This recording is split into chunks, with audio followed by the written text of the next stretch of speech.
ਸਤਿ ਸ਼੍ਰੀ ਅਕਾਲ। ਤੁਸੀਂ ਜੁੜੇ ਹੋਏ ਹੋ ਪੰਜਾਬੀ ਰੇਡੀਓ USA ਦੇ ਨਾਲ ਤੇ ਮੈਂ ਹਾਂ ਪ੍ਰਵੀਨ ਸ਼ਰਮਾ ਲੈ ਕੇ ਹਾਜ਼ਰ ਹਾਂ ਪ੍ਰੋਗਰਾਮ ਖਬਰ ਤੇ ਨਜ਼ਰ। ਖਬਰ ਤੇ ਨਜ਼ਰ ਪ੍ਰੋਗਰਾਮ ਦੇ ਵਿੱਚ ਕਈ ਅਹਿਮ ਤੇ ਕਈ ਖਾਸ ਖਬਰਾਂ ਨੂੰ ਲੈ ਕੇ ਚਰਚਾ ਕਰਨ ਦੇ ਲਈ ਜੁੜ ਚੁੱਕੇ ਨੇ ਪੰਜਾਬ ਤੋਂ ਸੀਨੀਅਰ ਪੱਤਰਕਾਰ ਦੀਪਕ ਸ਼ਰਮਾ ਚਨਾਰਥਲ ਜੀ। ਸ਼ਰਮਾ ਜੀ, ਸਤਿ ਸ਼੍ਰੀ ਅਕਾਲ। ਸਵਾਗਤ ਹੈ ਜੀ ਪੰਜਾਬੀ ਰੇਡੀਓ USA ਤੇ। ਸਤਿ ਸ਼੍ਰੀ ਅਕਾਲ ਪ੍ਰਵੀਨ ਜੀ, ਸਾਰੇ ਦਰਸ਼ਕਾਂ ਨੂੰ ਸਰੋਤਿਆਂ ਨੂੰ ਪਿਆਰ ਭਰੀ ਸਤਿ ਸ਼੍ਰੀ ਅਕਾਲ। ਸਤਿ ਸ਼੍ਰੀ ਅਕਾਲ ਜੀ। ਪ੍ਰੋਗਰਾਮ ਦੇ ਵਿੱਚ ਅੱਗੇ ਵਧਣ ਤੋਂ ਪਹਿਲਾਂ ਧੰਨਵਾਦ ਕਰਦੇ ਚੱਲੀਏ ਸਪਾਂਸਰਸ ਦਾ, ਜਿਹੜੇ ਜ਼ਰੀਆ ਬੰਦ ਨੇ ਇਹਨਾਂ ਪ੍ਰੋਗਰਾਮਾਂ ਨੂੰ ਤੁਹਾਡੇ ਤੱਕ ਪਹੁੰਚਾਉਣ ਦੇ ਲਈ। ਖਾਲਸਾ ਇੰਸ਼ੋਰੈਂਸ ਏਜੰਸੀ ਵਾਲੇ, ਜਿਨ੍ਹਾਂ ਤੋਂ ਤੁਸੀਂ ਹਰ ਤਰੀਕੇ ਦੀ ਇੰਸ਼ੋਰੈਂਸ ਲੈ ਸਕਦੇ ਹੋ। ਇੰਸ਼ੋਰੈਂਸ ਬਾਰੇ ਪਤਾ ਕਰਨ ਦੇ ਲਈ ਇਹਨਾਂ ਦਾ ਨੰਬਰ ਹੈ 4082722500। ਇਹ 1992 ਤੋਂ ਲਗਾਤਾਰ ਇੰਸ਼ੋਰੈਂਸ ਬਿਜ਼ਨਸ ਦੇ ਵਿੱਚ ਸ਼ਾਨਦਾਰ ਸੇਵਾਵਾਂ ਦੇ ਰਹੇ ਨੇ ਤੇ ਅਮਰੀਕਾ ਭਰ ਦੇ ਵਿੱਚ ਇੰਸ਼ੋਰੈਂਸ ਕਰਦੇ ਨੇ। ਓਬਾਮਾ ਕੇਅਰ, ਮੈਡੀਕੇਅਰ ਜਾਂ ਫਿਰ ਕਵਰਡ ਕੈਲੀਫੋਰਨੀਆ ਬਾਬਤ ਪਾਲਿਸੀ ਕਰਵਾਉਣ ਦੇ ਲਈ, ਸਲਾਹ ਲੈਣ ਦੇ ਲਈ ਅੱਜ ਹੀ ਕਾਲ ਕਰੋ 4082722500 ਤੇ।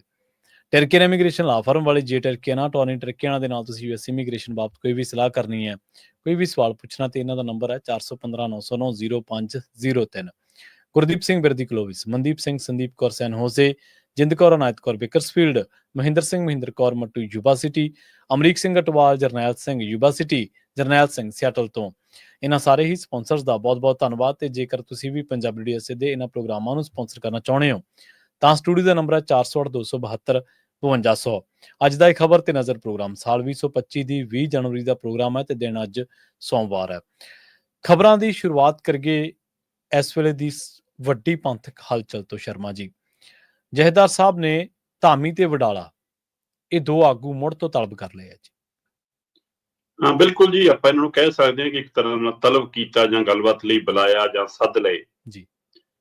ਅਸਲ ਦੇ ਵਿੱਚ ਜਦੋਂ ਇਹ ਸਾਰੀ ਪ੍ਰਕਿਰਿਆ ਮੁਕੰਮਲ ਹੋਣ ਤੋਂ ਬਾਅਦ ਇੱਕ ਪਾਸਾ ਇਹ ਨਜ਼ਰ ਆਉਣ ਲੱਗਾ ਕਿ ਉਹ ਕਿਸੇ ਵੀ ਹਿੱਲੇ ਵਸੀਲੇ ਪੂਰਨ ਹੁਕਮਨਾਮੇ ਮੰਨਣ ਲਈ ਪ੍ਰਵਾਨ ਨਹੀਂ ਤੇ ਉਹਨਾਂ ਨੇ ਆਪਣੀ ਮੁਹਿੰਮ ਅੱਗੇ ਵਧਾ ਦਿੱਤੀ ਆ। ਤੇ ਦੂਸਰੇ ਪਾਸੇ ਦੂਜੀ ਧਿਰ ਜਿਹੜੀ ਇਹ ਸੋਚ ਕੇ ਚੱਲ ਰਹੀ ਸੀ ਕਿ ਚਲੋ ਹੋਰ ਨਹੀਂ ਤਾਂ ਅਸੀਂ ਪਰਚੀਆਂ ਪੁਰਚੀਆਂ ਕਟਾ ਕੇ ਨਵੀਂ ਮੈਂਬਰਸ਼ਿਪ ਲੈ ਕੇ ਠੀਕ ਠਾਕ ਅਹੁਦਿਆਂ ਤੇ ਦੁਬਾਰਾ ਮੁਰਲੀ ਕਤਾਰ 'ਚ ਆਪ ਮਾਰੇ ਬਹਿ ਜਾਾਂਗੇ, ਹੁਣ ਤਾਂ ਸਾਨੂੰ ਸ਼ਾਮਲ ਨਹੀਂ ਕਰਨਾ। ਉਹ ਧਿਰ ਵੀ ਹੁਣ ਐ ਮਹਿਸੂਸ ਕਰ ਰਹੀ ਹੈ ਕਿ ਵੀ ਹੋ ਵੀ ਸਾਰਾ ਕੁਝ ਗਿਆ ਤੇ ਅਸੀਂ ਠੱਗੇ ਵੀ ਗਏ ਕਿ ਸਾਡੇ ਹੱਥ ਤਾਂ ਫਿਰ ਕੁਝ ਨਹੀਂ ਆਇਆ। ਪਰ ਉਹਨਾਂ ਦੇ ਵਿੱਚੋਂ ਜੇਕਰ ਕੋਈ ਸਿਰ ਦਿਖਦਾ ਤਾਂ ਗੁਰਪ੍ਰਤਾਪ ਬਡਾਲਾ ਦਿਖਦੇ ਨੇ ਤੇ ਗੁਰਪ੍ਰਤਾਪ ਬਡਾਲਾ ਹੋਰਾਂ ਨੇ ਦੁਬਾਰਾ ਉਸ ਆਪਣੇ ਸਾਥੀ ਨਾਲ ਲੈ ਕੇ ਜਥੇਦਾਰ ਸਾਹਿਬ ਤੱਕ ਪਹੁੰਚ ਅਪਰੋਚ ਕੀਤੀ ਸੀ ਕਿ 7 ਮੈਂਬਰੀ ਕਮੇਟੀ ਤਾਂ ਕੁਝ ਕੰਮੇ ਨਹੀਂ ਕਰ ਰਹੀ ਜੀ, ਸਾਨੂੰ ਕੀ ਹੁਕਮ ਹੈ। ਉਸ ਤੋਂ ਬਾਅਦ ਉਹਨਾਂ ਨੇ ਆ ਕੇ ਬਾਹਰ ਵੀ ਕਿਹਾ ਕਿ ਜੀ ਜਥੇਦਾਰ ਸਾਹਿਬ ਨੇ ਕਿਹਾ ਕਿ 7 ਮੈਂਬਰੀ ਕਮੇਟੀ ਸਟੈਂਡ ਕਰਦੀ ਹੈ। ਤੇ ਇਹ ਸਭ ਦੇ ਦਰਮਿਆਨ ਫਿਰ ਸੁਖਬੀਰ ਬਾਦਲ ਹੋਰਾਂ ਦੀ ਧਿਰ ਨੇ ਐਲਾਨ ਕਰਤਾ ਕਿ ਅਸੀਂ ਤਾਂ ਜੀ ਕਰਨ ਜਾ ਰਹੇ ਹਾਂ ਆਪਣੀ ਕਾਰਵਾਈ। ਉਹਨਾਂ ਨੇ ਕੱਲ ਆਪਣੀ ਮੈਂਬਰਸ਼ਿਪ ਮੁਹਿੰਮ ਆਰੰਭ ਕੀਤੀ। ਬਕਾਇਦਾ ਤੌਰ ਤੇ ਮੀਟਿੰਗ ਹੋਈ ਸੰਸਦੀ ਬੋਰਡ ਦੀ, ਉਹਦੇ ਵਿੱਚ 25 ਲੱਖ ਮੈਂਬਰ ਬਣਾਉਣ ਦਾ ਟੀਚਾ ਤੈਅ ਹੋ ਗਿਆ, ਪਰਚੀਆਂ ਵੰਡ ਹੋ ਗਈਆਂ, ਕਾਪੀਆਂ ਵੰਡ ਹੋ ਗਈਆਂ, ਡਿਊਟੀਆਂ ਲੱਗ ਪਈਆਂ। ਤੇ ਇੱਧਰ ਜਥੇਦਾਰ ਸਾਹਿਬ ਨੇ ਸ਼੍ਰੋਮਣੀ ਕਮੇਟੀ ਦੇ ਪ੍ਰਧਾਨ ਐਡਵੋਕੇਟ ਹਰਜਿੰਦਰ ਸਿੰਘ ਧਾਮੀ ਤੇ ਦੂਸਰੀ ਧਿਰ ਦੀ ਕਿਸੇ ਸਮੇਂ ਅਗਵਾਈ ਕਰਦੇ ਰਹੇ ਗੁਰਪ੍ਰਤਾਪ ਬਡਾਲਾ, ਦੋਵਾਂ ਨੂੰ ਬੁਲਾ ਲਿਆ। ਦੋਵਾਂ ਨੂੰ ਇਕੱਠਿਆਂ ਨੂੰ ਬੁਲਾਇਆ, ਇਕੱਠਿਆਂ ਨੂੰ ਬਿਠਾਇਆ ਕਿ ਦੱਸੋ ਜੀ। ਧਾਮੀ ਸਾਹਿਬ ਕਹਿੰਦੇ ਜਥੇਦਾਰ ਸਾਹਿਬ ਜੋ ਹੁਕਮ ਹੈ ਅਸੀਂ ਉਵੇਂ ਚੱਲਾਂਗੇ। ਉਹ ਕਹਿੰਦੇ ਨਹੀਂ ਜੀ, ਫਿਰ 7 ਮੈਂਬਰੀ ਕਮੇਟੀ ਦੀ ਮੀਟਿੰਗ ਕਿਉਂ ਨਹੀਂ ਅਜੇ ਤੱਕ, ਹਾਂਜੀ ਕੀ ਕਰਨਾ। ਤੇ ਕਹਿੰਦੇ ਜੀ ਠੀਕ ਹੈ ਜੀ, ਫਿਰ ਵੀ ਤੁਹਾਨੂੰ ਪਤਾ ਹੈ ਜੀ ਕਿ ਰਾਜਨੀਤਿਕ ਧਿਰ ਨਾਲ ਜੁੜਿਆ ਮੈਂ, ਉੱਧਰ ਵੀ ਹੈ ਤੇ ਇੱਧਰ ਵੀ ਹੈ, ਮੈਂ ਤੋਤੋਂ ਵੀ ਆਕਾ ਨਹੀਂ ਗਾ, ਤੇ ਪਰ ਕਿਵੇਂ ਕਰੀਏ। ਉਹ ਕਹਿੰਦੇ ਠੀਕ ਹੈ, ਕਰ ਲਓ ਸਲਾਹ ਜੋ ਕਰਨਾ। ਪਤਾ ਇਹ ਲੱਗਿਆ ਕਿ ਉੱਥੋਂ ਬੈਠੇ ਹੀ ਧਾਮੀ ਜੀ ਹੋਰਾਂ ਦੀ 2-3 ਵਾਰ ਆਪਣੇ ਕਾਰਜਕਾਰੀ ਪ੍ਰਧਾਨ ਬਲਵਿੰਦਰ ਸਿੰਘ ਭੁੰਦੜ ਨਾਲ ਗੱਲ ਵੀ ਹੋਈ ਜੀ।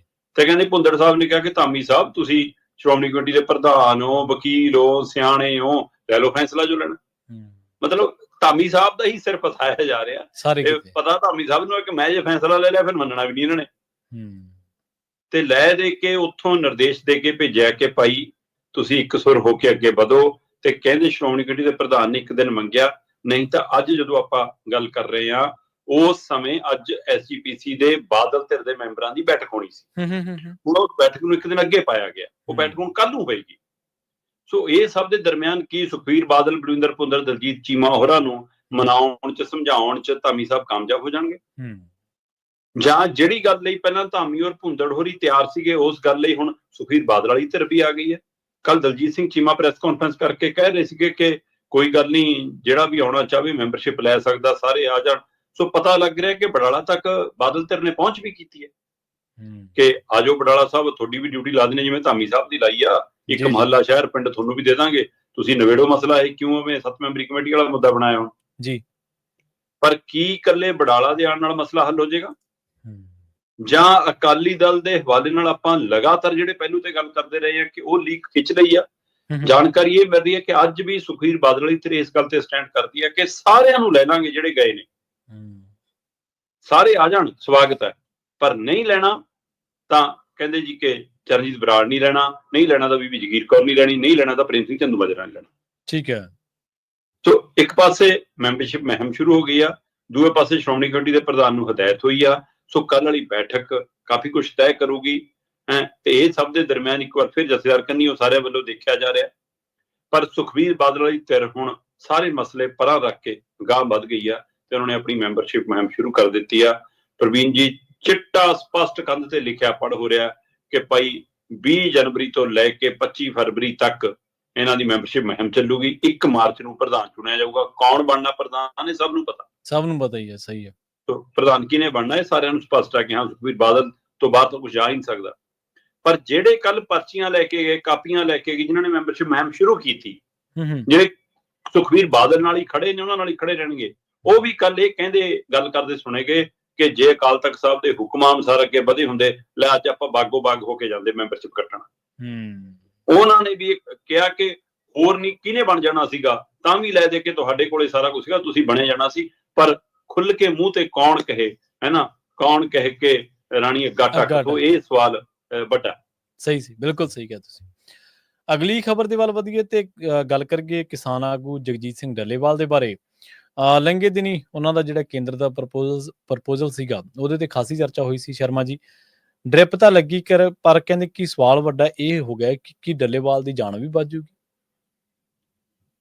ਪ੍ਰਵੀਨ ਜੀ, ਲੰਮੇ ਸਮੇਂ ਤੋਂ ਪਿਛਲੇ 52-53 ਦਿਨਾਂ ਤੋਂ ਇਹੋ ਜੱਦਜਹਿਦ ਸੀ ਕਿ ਕਿਸੇ ਤਰ੍ਹਾਂ ਜਗਜੀਤ ਸਿੰਘ ਡੱਲੇਵਾਲ ਦੀ ਜਾਨ ਬਚਾਈ ਜਾਵੇ। ਇੱਕ ਆਗੂ ਨਾ ਆਪਾਂ ਗਵਾ ਲਈਏ। ਪੰਥਕ ਧਿਰਾਂ ਇਸ ਹਵਾਲੇ ਨਾਲ ਵੀ ਗੱਲ ਕਰ ਰਹੀਆਂ ਸੀਗੀਆਂ ਵੀ ਸਿੱਖੀ ਦੇ ਵਿੱਚ ਮਰਨ ਵਰਤ ਦੀ ਕੋਈ ਸਥਾਨ ਨਹੀਂ ਹੈ, ਹੈ ਨਾ। ਤੇ ਪੰਜਾਬ ਦੀਆਂ ਸਿੱਧ ਧਿਰਾਂ ਵੀ ਇਸ ਵੱਲ ਨਾਲ ਗੱਲ ਕਰ ਰਹੀਆਂ ਸੀ ਕਿ ਕਿਤੇ ਆਗੂ ਨਾ ਗਵਾ ਲਿਓ, ਕੇਂਦਰ ਸਰਕਾਰ ਦਾ ਅੜੀਅਲ ਰਵੱਈਆ ਉਹਨਾਂ ਨੇ ਕਿੱਥੇ ਸੁਣਨੀ ਹੈ। ਪਰ ਕੇਂਦਰ ਦੀ ਇੱਕ ਚਿੱਠੀ ਆਈ ਤੇ ਜਿਹਦੀ ਗੱਲ ਪਹਿਲਾਂ ਵੀ ਤੁਰੀ ਸੀ ਕਿ ਜੇਕਰ ਗੱਲਬਾਤ ਦਾ ਰਾਹ ਖੁੱਲਦਾ ਤਾਂ ਡੱਲੇਵਾਲ ਨੂੰ ਮੈਡੀਕਲ ਸਹੂਲਤ ਲੈਣ ਲਈ ਤਿਆਰ ਹੋ ਜਾਣ। ਉਹ ਚਿੱਠੀ ਆਈ ਤੇ ਉਸ ਚਿੱਠੀ ਦੇ ਹਵਾਲੇ ਨਾਲ ਜਗਜੀਤ ਸਿੰਘ ਡੱਲੇਵਾਲ ਹੋਰਾਂ ਦੇ ਡ੍ਰਿਪ ਲੱਗ ਗਈ। 111 ਕਿਸਾਨ ਜਿਹੜੇ ਮਰਨ ਵਰਤੇ ਬੈਠੇ ਸੀਗੇ, ਉਹਨਾਂ ਦੇ ਵਿੱਚ 10 ਕਿਸਾਨ ਹੋਰ ਜਿਹੜੇ ਹਰਿਆਣੇ ਦੇ ਸਿੱਧੇ ਆ ਕੇ ਸ਼ਾਮਲ ਹੋਏ ਸੀ। 121 ਕਿਸਾਨਾਂ ਦਾ ਜਥਾ ਮਰਨ ਵਰਤੇ ਸੀਗਾ, ਉਹਨਾਂ ਦੇ ਵੀ ਭੁੱਖ ਹੜਤਾਲ ਤੁੜਾ ਦਿੱਤੀ ਗਈ, ਮਰਨ ਵਰਤ ਤੁੜਾ ਦਿੱਤਾ ਗਿਆ ਕਿ ਠੀਕ ਆ, ਵੀ ਗੱਲਬਾਤ ਸ਼ੁਰੂ ਹੋ ਗਈ। ਜਿਹੜੇ 101 ਕਿਸਾਨਾਂ ਦਾ ਜਥਾ ਸ਼ੰਭੂ ਬਾਰਡਰ ਤੋਂ ਭੇਜਣਾ ਸੀਗਾ ਦੁਬਾਰਾ ਦਿੱਲੀ ਨੂੰ ਅੱਜ ਦੀ ਤਰੀਕ 'ਚ, ਉਹ ਵੀ ਕੱਲ ਸਾਨੂੰ ਸਿੰਘ ਬੰਦੇਰ ਕਹਿੰਦੇ ਅਸੀਂ ਉਹ ਫੈਸਲਾ ਵਾਪਸ ਲੈ ਲਾਂਗੇ, ਗੱਲਬਾਤ ਸ਼ੁਰੂ ਹੋ ਜਾਏਗੀ। ਠੀਕ ਹੈ ਜੀ। ਪਰ ਇਹ ਸਭ ਤੋਂ ਅਹਿਮ ਪੱਖ ਸੀਗਾ ਜਗਜੀਤ ਸਿੰਘ ਡੱਲੇਵਾਲ ਹੋਰਾਂ ਦਾ ਮਰਨ ਵਰਤ, ਜਿਹਦੇ ਵਿੱਚ ਕੇਂਦਰ ਦੇ ਨੁਮਾਇੰਦੇ ਆਏ ਤੇ ਆ ਚਿੱਠੀ ਦੇ ਕੇ ਗਏ ਨੇ ਜੀ। ਠੀਕ ਹੈ ਨਾ। ਇਹ ਚਿੱਠੀ ਆਪਣੇ ਆਪ 'ਚ ਦੱਸਦੀ ਹੈ ਕਿ ਕੇਂਦਰ ਦੀ ਬੇਰੁਖੀ ਕਹੀ ਜੀ ਹੈ ਕਿਸਾਨੀ ਮਸਲਿਆਂ ਨੂੰ ਲੈ ਕੇ, ਪੰਜਾਬ ਨੂੰ ਲੈ ਕੇ। ਆਪਣੀ ਚਿੱਠੀ 'ਚ ਉਹ ਲਿਖਦੇ ਨੇ, ਇਹ एसकेएम गैर राजनीतिक एवं किसान मजदूर मोर्चा KSM के नेताओं के साथ पिछली बैठक के क्रम में, जो कि 15/2/2024 को चंडीगढ़ में हुई थी, किसान संघों की मांगों के संबंध में भारत सरकार एवं पंजाब सरकार के मंत्रियों के साथ एक बैठक दिनांक 14/2/2025 को सायंकाल 5 बजे महात्मा गांधी स्टेट इंस्टीट्यूट चंडीगढ़ में की जाएगी। मतलब ਉਹ ਆਪ ਲਿਖਦੇ ਨੇ ਕਿ ਅਸਲੀ ਜਿਹੜੀ ਆਖਰੀ ਬੈਠਕ ਸਾਡੀ ਤੁਹਾਡੇ ਨਾਲ ਹੋਈ ਆ ਪਿਛਲੀ, ਉਹ ਤੋਂ ਅਗਲੀ ਕੜੀ 'ਚ ਅਸੀਂ ਅਗਲੀ ਬੈਠਕ ਕਰਾਂਗੇ। ਤੇ ਪਿਛਲੀ ਬੈਠਕ ਕਦੋਂ ਹੋਈ ਸੀ? 15 ਫਰਵਰੀ 2024 ਨੂੰ। ਤੇ ਹੁਣ ਅਗਲੀ ਬੈਠਕ ਕਦੋਂ ਹੋਊਗੀ? 14 ਫਰਵਰੀ 2025 ਨੂੰ। ਪੂਰਾ 1 ਸਾਲ। 1 ਸਾਲ ਬਾਅਦ ਤੁਸੀਂ ਗੱਲ ਸੁਣਨ ਆ ਰਹੇ ਹੋ, ਫਿਰ ਕਹੋਗੇ ਸਾਨੂੰ ਮਸਲਾ ਸਮਝਾਓ। ਬਿਲਕੁਲ। ਮਤਲਬ ਤੁਹਾਨੂੰ ਦਿੱਲੀ 365 ਦਿਨ ਬੈਠੇ ਆ, ਨਹੀਂ ਸਮਝ ਆਇਆ ਕਿ ਮਸਲਾ ਕੀ ਹੈ। ਤੁਹਾਨੂੰ ਇੱਥੇ 3-4 ਬੈਠਕਾਂ ਕਰਕੇ ਨਹੀਂ ਮਸਲਾ ਸਮਝ ਆਇਆ, ਤੁਹਾਨੂੰ ਅਖਬਾਰਾਂ, ਆਰਟੀਕਲ, ਖਬਰਾਂ ਚੋਂ ਨਹੀਂ ਪਤਾ ਲੱਗਦਾ ਕਿ ਮਸਲਾ ਕੀ ਆ। ਤੁਸੀਂ ਹਰ ਵਾਰ ਮਸਲਾ ਹੀ ਸਮਝਣ ਆਉਂਦੇ ਹੋ ਤੇ ਗਰੰਟੀ ਆ ਉਸ ਦਿਨ ਵੀ ਇਹੋ ਜਿਹਾ ਕੁਝ ਹੋਊਗਾ। ਹੁਣ ਇਹ ਕੀ ਲੋਲੀਪੌਪ ਦੇ ਕੇ ਡੱਲੇਵਾਲ ਨੂੰ ਇਹ ਚਿੱਠੀ ਦੇ ਰੂਪ 'ਚ? ਇਹ ਸਵਾਲ ਵੱਡਾ ਜੀ। ਬਿਲਕੁਲ। ਕੀ ਉਹਨਾਂ ਦਾ ਮਕਸਦ ਡੱਲੇਵਾਲ ਸਾਹਿਬ ਦੀ ਜਾਨ ਬਚਾਉਣਾ? ਜੇ ਜਾਨ ਬਚਾਉਣਾ ਹੁੰਦਾ ਤਾਂ 18/1/2025 ਦੀ ਜਾਰੀ ਚਿੱਠੀ ਆ ਤੇ ਉਹ ਕਹਿੰਦੇ ਕਿ 19 ਤਰੀਕ ਨੂੰ ਬੈਠਕ ਕਰਾਂਗੇ, ਉਹ ਕਹਿੰਦੇ ਕਿ 20 ਤਰੀਕ ਨੂੰ ਬੈਠਕ ਕਰਾਂਗੇ, ਉਹ ਕਹਿੰਦੇ ਕਿ 21 ਤਰੀਕ ਨੂੰ ਬੈਠਕ ਕਰਾਂਗੇ। 2-3-4 ਦਿਨਾਂ 'ਚ ਬੈਠਕ ਦਾ ਕਿਉਂ ਨਹੀਂ ਪ੍ਰਬੰਧ ਕੀਤਾ? ਜੇ ਕੇਂਦਰ ਦੇ ਅਧਿਕਾਰੀ, ਪੰਜਾਬ ਦੇ ਮੰਤਰੀ, ਵਿਰੋਧੀ ਧਿਰ ਦੇ ਲੀਡਰ ਟਰੈਲੀ 'ਚ ਆ ਕੇ ਬੈਠ ਸਕਦੇ ਨੇ ਤਾਂ ਕੇਂਦਰ ਦੇ ਨੁਮਾਇੰਦਿਆਂ ਨੂੰ ਆ ਕੇ, ਕੇਂਦਰ ਦੇ ਮੰਤਰੀਆਂ ਨੂੰ ਆ ਕੇ ਟਰੈਲੀ 'ਚ ਬੈਠਣ 'ਚ ਕੀ ਤਕਲੀਫ ਹੈ? ਕੀ ਹਰਜ਼ ਹੈ? ਬਿਲਕੁਲ। ਕੀ ਜਗਜੀਤ ਸਿੰਘ ਡੱਲੇਵਾਲ 1 ਮਹੀਨੇ 'ਚ ਇਸ ਗੱਲ ਦੇ ਸਮਰੱਥ ਹੋ ਜਾਣਗੇ ਕਿ ਉਹ ਜਾ ਕੇ ਚੰਡੀਗੜ੍ਹ ਜਾ ਕੇ ਮੀਟਿੰਗਾਂ ਕਰ ਸਕਣਗੇ? ਜਾਂ ਸਰਬਜੀਤ ਸਿੰਘ ਪੰਧੇਰ ਤਾਂ ਕਹਿੰਦਾ ਅਸੀਂ ਚੰਡੀਗੜ੍ਹ ਕਰਨੀ ਹੋਣੀ ਤਾਂ ਦਿੱਲੀ ਉਹ ਕਰਨੀ ਹੈ। ਸਾਨੂੰ ਤਾਂ ਦਿੱਲੀ ਬੁਲਾਓ, ਫਿਰ ਦਿੱਲੀ ਚੱਲ ਜਾਣਗੇ। ਮੈਡੀਕਲ ਮਾਹਿਰਾਂ ਦਾ ਕਹਿਣਾ ਹੈ, ਖਾਸ ਕਰ ਸਵੈਮਾਨ ਦੀ ਟੀਮ ਜਿਹੜੀ ਲਗਾਤਾਰ ਦੇਖ ਰੇਖ ਕਰ ਰਹੀ ਸੀ, ਉਹਨੂੰ ਹੁਣ ਦੁੱਧ ਚੋਂ ਮੱਖੀ ਮੰਗ ਕੱਢ ਕੇ ਪਰਾਂ ਕਰਤਾ ਹੈ ਨਾ। ਉਹ ਧਿਰ ਸਪਸ਼ਟ ਰੂਪ ਚ ਕਹਿ ਰਹੀ ਹੈ ਕਿ ਬਈ ਦਵਾਈ ਕਿਸੇ ਰੋਗ ਨੂੰ ਠੀਕ ਕਰ ਸਕਦੀ ਆ, ਪਰ ਜਦੋਂ ਬੰਦਾ ਇਸ ਸਥਿਤੀ ਚ ਹੋਵੇ 50-55 ਦਿਨਾਂ ਤੋਂ ਭੁੱਖਾ ਹੈ, ਤਾਂ ਦਵਾਈ ਉਸ ਨੂੰ ਕਿਵੇਂ ਜ਼ਿੰਦਗੀ ਦੇ ਸਕਦੀ ਹੈ? ਇਹ ਸਵਾਲ ਉਹਨਾਂ ਦੇ ਹਵਾਲੇ ਨਾਲ ਵੱਡਾ ਸਵੈਮਾਨ ਦੇ ਹਵਾਲੇ ਨਾਲ। ਸਹੀ ਸੀ। ਅੱਛਾ, ਫਿਰ ਇਹਦੇ ਹਵਾਲੇ ਨਾਲ ਸਵਾਲ ਆਉਂਦਾ, ਉਹ ਕਹਿੰਦੇ ਕਿ ਸੂਰਜ ਸਿੰਘ ਹੋਰਾਂ ਦੀ, ਬਾਪੂ ਸੂਰਜ ਸਿੰਘ ਹੋਰਾਂ ਦਾ ਹਵਾਲਾ ਕਈ ਦਿੰਦੇ ਨੇ ਕਿ ਉਹ ਇੰਨੇ ਦਿਨ ਕੱਟ ਗਏ, ਜਾਂ ਉਹ ਬੀਬੀ ਦਾ ਹਵਾਲਾ ਆਉਂਦਾ ਕਿ ਉਹ ਇੰਨੇ ਸਾਲ ਕੱਟ ਗਈ। ਇੱਕ ਕਹਿੰਦੇ ਕਿ ਮੈਡੀਕਲ ਟ੍ਰੀਟਮੈਂਟ ਲੈਣਾ ਹੁੰਦਾ, ਇੱਕ ਮੈਡੀਕਲ ਫੀਡ ਲੈਣਾ ਹੁੰਦਾ, ਦੋਵਾਂ 'ਚ ਫਰਕ ਹੈ। ਇੱਥੇ ਮੈਡੀਕਲ ਟ੍ਰੀਟਮੈਂਟ ਸ਼ੁਰੂ ਹੋਈ ਹੈ, ਮੈਡੀਕਲ ਫੀਡ ਨਹੀਂ ਜੀ। ਤੇ ਕਹਿੰਦੇ ਕਿ ਜਗਜੀਤ ਸਿੰਘ ਡੱਲੇਵਾਲ ਨੇ ਸਪਸ਼ਟ ਕਿਹਾ ਕਿ ਮੈਂ ਕੋਈ ਅੰਨ ਨਹੀਂ ਲੈਣਾ ਅੱਜ, ਮੇਰਾ ਮਰਨ ਵਰਤ ਕਾਇਮ ਹੈ। ਤੁਸੀਂ ਮੈਨੂੰ ਡ੍ਰਿਪ ਦੇਤੀ, ਗਲੂਕੋਜ਼ ਦੇਤਾ, ਠੀਕ ਹੈ, ਗਲੂਕੋਜ਼ ਕੋ ਟੀਕੇ ਟੂਕੇ ਵੀ ਲਾ ਦੇਣਗੇ, ਪਰ ਕੀ ਨੱਕ ਰਾਹੀਂ ਫੂਡ ਦੇਣਾ ਸ਼ੁਰੂ ਕਰ ਦੇਣਗੇ ਉਹਨਾਂ ਨੂੰ? ਪਾਈਪ ਲਾ ਕੇ ਪਾਈਪ ਫੂਡ ਸ਼ੁਰੂ ਕਰ ਦੇਣਗੇ? ਕੀ ਉਹਨਾਂ ਨੂੰ ਪ੍ਰੋਟੀਨ ਵਗੈਰਾ ਜਾਂ ਹੋਰ ਵਿਟਾਮਿਨ ਵਗੈਰਾ ਸਾਰਾ ਕੁਝ ਪੂਰਾ ਕਰ ਦੇਣਗੇ? ਕਿ ਜਿਸ ਸਥਿਤੀ ਦੇ ਵਿੱਚੋਂ 55 ਦਿਨਾਂ ਕਰਕੇ ਉਹਨਾਂ ਦੇ ਅੰਗ ਚਲੇ ਗਏ ਨੇ, ਕਿ ਉਹ 1 ਮਹੀਨੇ 'ਚ ਤੰਦਰੁਸਤ ਹੋ ਕੇ ਉਸ ਸਥਿਤੀ ਆ ਜਾਣਗੇ? ਅੱਜ ਤਾਂ ਜਾਨ ਦੇ ਲਾਲੇ ਨੇ ਡਾਕਟਰਾਂ ਦੀ ਮੰਨੀਏ ਤਾਂ ਜੀ, ਉਹ ਤਾਂ ਕਹਿੰਦੇ ਜਾਨ ਖਤਰੇ 'ਚ ਉਹਨਾਂ ਦੀ, ਕਿ 1 ਮਹੀਨਾ ਮਤਲਬ ਕਿ ਇਸ ਇੰਤਜ਼ਾਰ ਦੇ ਵਿੱਚ ਕਿ ਹਾਂ ਕੋਈ ਗੱਲ ਨਹੀਂ, ਡ੍ਰਿਪ ਦੇ ਸਾਰੇ। ਸੋ ਇਹ ਹੁਣ ਆਪਣੇ ਆਪ ਸਵਾਲ ਹੈ ਕਿ ਕੀ ਇਹ ਡ੍ਰਿਪ ਹੀ ਹੋਏਗੀ ਕਿ ਲੁਕਮਾ ਕੋਈ ਫੀਡ ਵੀ ਦੇ ਦਿੱਤਾ ਜਾਏਗਾ, ਜਾਂ ਜਗਜੀਤ ਸਿੰਘ ਡੱਲੇਵਾਲ ਨਾਲ ਕੋਈ ਧੱਕਾ ਕੀਤਾ ਜਾਏਗਾ, ਜਾਂ ਜਗਜੀਤ ਸਿੰਘ ਡੱਲੇਵਾਲ ਇਸ ਗੱਲ ਲਈ ਮੰਨ ਜਾਣਗੇ? ਸੋ ਸਥਿਤੀਆਂ ਕਾਫੀ ਨੇ। ਦੂਜੇ ਪਾਸੇ ਤਣਾਅ ਵਾਲੀ ਸਥਿਤੀ ਫਿਰ ਜਿਉਂ ਦੀ ਤਿਉਂ ਹੈ।